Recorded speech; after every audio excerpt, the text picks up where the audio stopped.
బేతాళ కథలు. దేవి పూజ.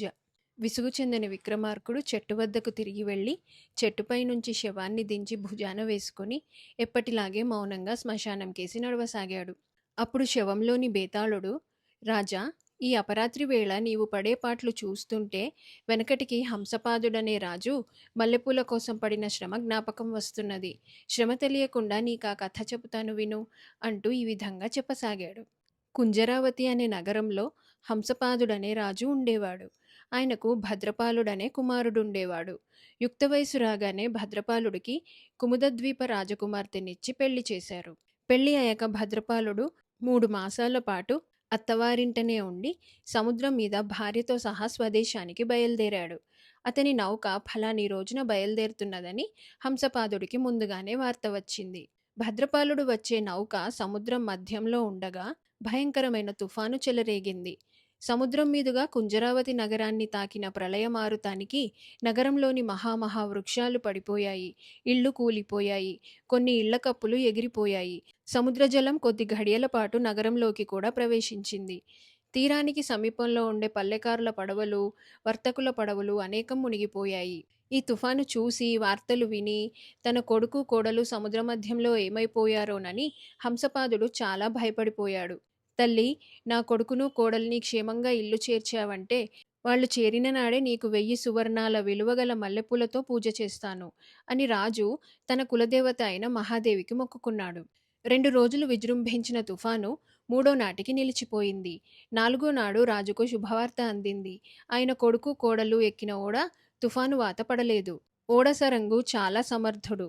తుఫాను రాబోతున్న లక్షణాలు ముందుగానే గ్రహించి ఓడను ఒక చిన్న లంకకు చేర్చాడు. తుఫాను నిలిచిపోగానే ఓడ తిరిగి బయలుదేరింది. ఈ శుభవార్త అందిన కొద్ది గంటలకే భద్రపాలుడు భార్యతో సహా ఇల్లు చేరాడు. దేవి నా మొర ఆలకించింది. ఇవాళే నేను ఆ తల్లికి 1000 సువర్ణాల విలువగల మల్లెపూలతో పూజ చేస్తాను అని రాజు మల్లెపూలు దొరికిన చోటనల్లా పట్టుకురమ్మని తన భటులను పంపి తాను మహాదేవి ఆలయంలో కూర్చున్నాడు. మధ్యాహ్నమనగా మల్లెపూల కోసం బయలుదేరి వెళ్లిన భటులు సాయంకాలానికి గాని తిరిగి రాలేదు. ఆ రావటం కూడా వట్టి చేతులతో వచ్చారు. ఎక్కడా ఒక్క పువ్వు కూడా దొరకలేదు. మల్లెపువ్వే కాదు, ఏ పువ్వు లేదు. తుఫాను పూలతోటలన్నింటినీ ధ్వంసం చేసేసింది. ఈ సమాచారమంతా విన్న మంత్రికి ఏం చేయాలో తోచలేదు. ఆయన ఆలయంలో ఉన్న రాజు వద్దకు వెళ్ళి, మహారాజా, మహాదేవి పూజ మరొక రోజు పెట్టుకోండి. ఇవాళ ఎక్కడ ఒక్క పువ్వైనా దొరకదు. మన మనుషులు తోటలన్నీ తిరిగి పడిపోయిన పూల మొక్కలను స్వయంగా చూసి వచ్చారు అన్నాడు. అబ్బాయి తిరిగి వచ్చిన నాడే దేవికి మల్లెపూలతో పూజ చేస్తానని మొక్కుకున్నాను. పూలు దొరికిన దాకా ఇక్కడి నుంచి కదలను అన్నాడు రాజు. పూలమ్మే వాళ్ళు ఆ సమయానికి దేవాలయం దగ్గరికే వస్తారు. ఆలయం గోడ పక్కగా వరుసలో కూర్చుంటారు. దారి తప్పి ఎవరైనా వస్తారేమో చూద్దామని మంత్రి ఆలయం బయటికి వచ్చాడు. గోడ వెంబడి ఎవరూ లేరు. పూలు లేని మాట నిజమేనని మంత్రి అనుకుంటుండగా ఒక ఆడమనిషి చిన్న బుట్టతో వచ్చి దేవాలయ ద్వారం సమీపంలో కూర్చున్నది. మంత్రి ఆశగా ఆమెను సమీపించి, అమ్మీ, మల్లెపూలు కావాలి, ఉన్నాయా అని అడిగాడు. ఇవే ఉన్నాయి బాబూ అంటూ ఆ మనిషి బుట్టలో ఉన్న 2 గుప్పిళ్ల పూలు చూపింది. ఇంతేనా? ఇవి చాలవే, మాకు 1000 సువర్ణాల పూలు కావాలి అన్నాడు మంత్రి. 1000 సువర్ణాలైనా 1,00,000 సువర్ణాలైనా నా దగ్గర అమ్మకానికి ఉన్న పువ్వులివే, ఇష్టమైతే కొనండి అన్నదా మనిషి. మంత్రి ఆలయంలోకి వెళ్ళి రాజుతో ఆ పూల మనిషి అన్నమాట చెప్పాడు. రాజు తలలో ఒక భావం మెరుపులాగా మెరిసింది. మంత్రి, దేవి అనుగ్రహించింది. ఆ మనిషి ఇచ్చే పూలనే 1000 సువర్ణాలిచ్చి కొనెయ్యి అన్నాడు. మంత్రి 1000 సువర్ణాలిచ్చి పూలు కొని రాజు వద్దకు తిరిగి వచ్చాడు. పూజారి వచ్చి రాజుగారి పేర మల్లెపూలతో మహాదేవిని పూజ చేయబోతూ ఉండగా పూలమ్మిన మనిషి కూడా ఆలయంలోకి వచ్చి మరి 2 గుప్పిళ్ల మల్లెపూలు పూజారికిచ్చి ఇవి కూడా అమ్మవారికి పూజ చెయ్యి అన్నది. ఇది చూసిన మంత్రికి పట్టరాని కోపం వచ్చింది. దుర్మార్గురాల, నా దగ్గర 1000 సువర్ణాలు తీసుకొని 2 గుప్పిళ్ల పూలిచ్చినా నేను ఒప్పుకున్నాను. కానీ ఇంకో 2 గుప్పిళ్లు నీ దగ్గర దాచుకొని వాటిని కూడా ఎందుకిచ్చావు కావు?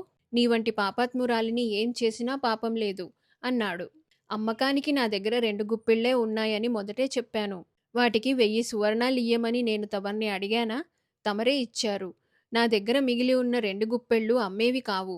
అవి దేవికి నేను పూజ చేసేవి. నా దగ్గర 2 తట్టల పూలున్నా ఒక తట్టే అమ్ముతాను. రెండో తట్ట దేవి పూజకే. నా దగ్గర 2 పూలుంటే తమరికి ఒక్కటే అమ్మి ఉండేదాన్ని. ఇందులో మోసమేమీ లేదు అన్నది పూల మనిషి. ఆ మాట నిజమే ఆమె భర్తకు పూల తోట ఉండేది. అందులో ఎన్ని పూలు కోసినా సగం మాత్రమే అమ్మి, మిగతా సగం దేవికి పూజ చేసేది. పూలన్నీ అమ్మి డబ్బులు ఇంటికి పట్టుకురాక తమ ఇల్లు గుల్ల చేస్తున్నదని ఆమెను భర్త, అత్తగారు ఇంటి నుండి వెళ్ళగొట్టేశారు. అప్పుడు ఆమె తన ముసలి తాత వద్దకు వెళ్ళి, తాత వాళ్ళ దొడ్డి నిండా పూల మొక్కలు నాటి, వాటి పూలలో సగం అమ్మి, సగం దేవికి పూజ చేసి, తన సంపాదనతో తన పొట్ట పోషించుకుంటూ తాతను కూడా పోషిస్తున్నది. ఆమె రోజు పూలు తెచ్చి దేవికి పూజ చేయిస్తుందని తెలిసి కూడా పూజారి ఆమె మాటలకు ఆగ్రహించి, ఒళ్ళు తెలియకుండా మాట్లాడకు, వీరెవరనుకున్నావు? మహారాజుగారు. వారి దగ్గర 1000 సువర్ణాలు పుచ్చుకొని దగ్గరున్న పూలలో సగం దాచుకుంటావా? నీ వంటి పాపిష్టిదాని పూజ దేవి అంగీకరిస్తుందా? అంటూ పూల మనిషి ఇచ్చిన మల్లెపూలను రాజుగారి పూలతో కలిపేశాడు. వెంటనే రాజుగారి మల్లెపూలు కమిరి ఎర్రగా అయిపోయాయి. అది చూసి రాజుకు మతిపోయింది. పూజారి, ఆ మనిషి పువ్వులు ఆ మనిషికే ఇచ్చెయ్యి. మహాదేవికి నేనొకటి, ఆ మనిషి ఒకటినా? అన్నాడాయన. అర్చకుడు వణుకుతున్న చేతులతో వాడని పూలన్నీ వేరే తీశాడు. అప్పుడు వాడిన పూలన్నీ తిరిగి తెల్లగా అయ్యాయి. పూజారికి ప్రాణం లేచి వచ్చినట్టయింది. ఆయన రాజుగారి తరఫున, పూల మనిషి తరపున వేరువేరుగా పూజలు జరిపి ఇద్దరినీ పంపేశాడు. ఆ తర్వాత ఆ పూల మనిషి జీవితం కూడా చక్కబడింది. తన భార్య దగ్గర 1000 సువర్ణాలున్నాయని తెలియగానే భర్త వచ్చి తీసుకుపోయాడు. మహాదేవికి ఆ మనిషి పట్ల ప్రత్యేక ఆదరమున్నదని పొక్కిపోవటం చేత ఆమెనందరూ భక్తితో చూస్తూ వచ్చారు. బేతాళుడి కథ చెప్పి, రాజా, ఎవరి భక్తి గొప్పది, రాజుదా, పూల మనిషిదా? దీనికి సమాధానం తెలిసి కూడా చెప్పకపోయావో నీ తల పగిలిపోతుంది అన్నాడు. దానికి విక్రమార్కుడు, నిస్సందేహంగా పూల మనిషి భక్తే గొప్పది. రాజు 2 గుప్పిళ్ల పూల కోసం 1000 సువర్ణాలు ఖర్చు చేసి తన మొక్కు చెల్లించుకున్న మాట నిజమే. ఆయన దేవికి మొక్కు చెల్లించిన దాకా గుడిలోనే ఉండిపోతాననటం కూడా గొప్ప సంగతే. కానీ అందులో హెచ్చుగా రాజుకు గల నిజాయితీ కనబడుతుంది. తన కొడుకు కోడలు క్షేమంగా తిరిగి రావాలన్న స్వార్థంతో అపూర్వమైన పూజ చేస్తానని రాజు దేవికి మొక్కుకున్నాడు.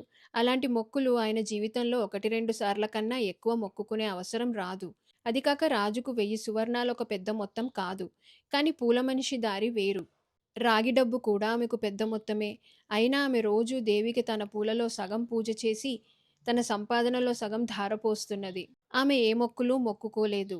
దేవి నుంచి ఏ మంచి కోరలేదు. భర్త వదిలేయటం కన్నా ఆడదానికి పెద్ద కష్టం ఉండదు. అలాంటి కష్టం వచ్చినా ఆమె దేవికి పూజ మానలేదు.